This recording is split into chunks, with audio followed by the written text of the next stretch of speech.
Welcome to Chillin' 101. We hope this video helps.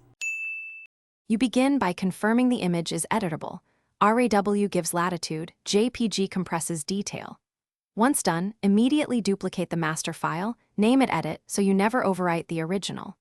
Now open that copy in a layered editor that shows histograms and has retouch tools. This lets you track changes and revert if needed. You want the essential panels visible: histogram, layers, and basic adjustments. This setup saves time and prevents loss, so make sure it's correct before proceeding to actual fixes. You next tackle exposure and color because getting values right is foundational. Start with global sliders: exposure, highlights, shadows, so midtones show detail and highlights aren't clipped. Small moves matter. Once balanced, fix white balance using the temp and tint sliders or the eyedropper on a neutral patch, which unifies skin and landscape tones.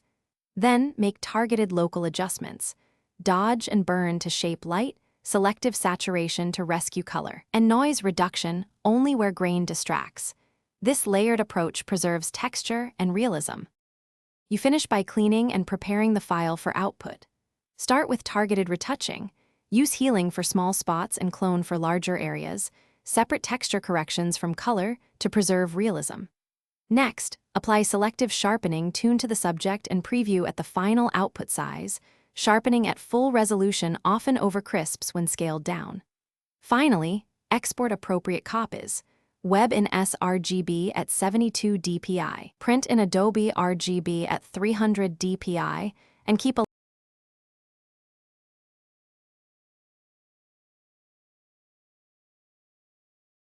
Thanks for watching. Consider subscribing if we helped you.